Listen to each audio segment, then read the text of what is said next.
Welcome back and thanks for staying with us. We go now to the story of the mother of a 6-year-old girl who was allegedly raped by an 11-year-old boy. She is peeved because she says the school where the incident happened has not shown any compassion or care for her child. Now, the incident happened at a corporate area school and is now the subject of an investigation by the police, the Child Protection and Family Services Agency, and the Office of the Children's Advocate. We must warn you that some of the details contained in this story may be disturbing. Kirk Wright has the details. To protect the child, we have distorted her mother's voice. We will call the woman Latoya.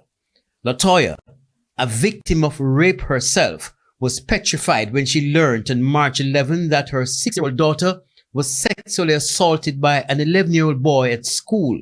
The incident happened at the Jesse Ripoll Primary School in a classroom. Latoya has since moved her child to another school.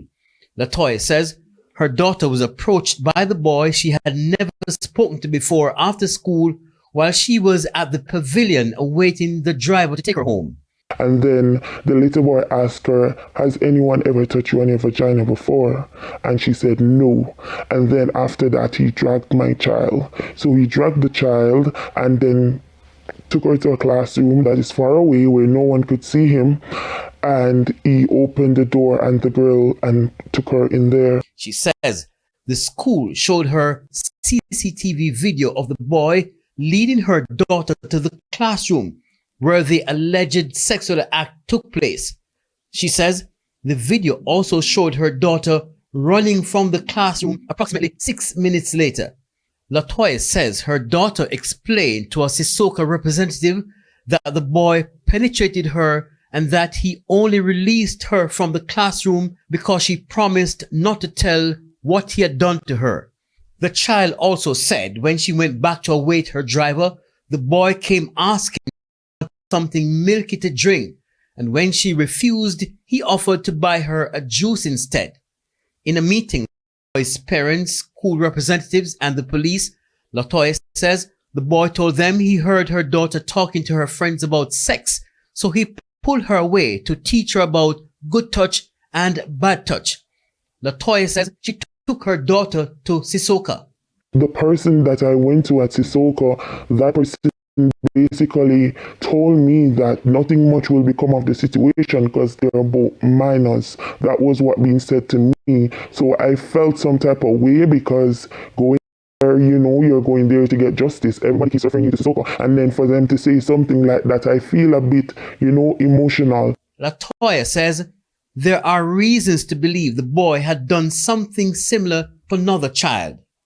And during the process of talking to the police at the school, they asked him, have you ever done this before to another child? And he said, yes, I have.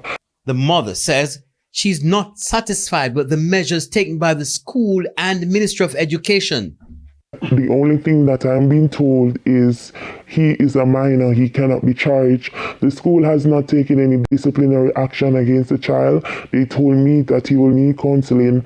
They will put him in black and white and they will have somebody monitoring him and he's not allowed to do extra lesson. When I went to the Ministry of Education, they said to me that the school is a good school and they would not want me to give up my child's space. I went to a meeting with the board and the only thing I took away from the meeting was basically do not tell the media. Try to allow the child to live in the moment and for her to forget about it.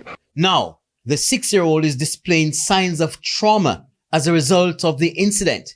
She's not able to sleep, she's not eating well, she's worried about me, I'm worried about her. She has started counseling on Friday. We reached out to the school officials at Jesse Ripoll who told us they did not wish to comment on the matter at this time as it's being investigated by the police. Kirk Wright, TVJ News.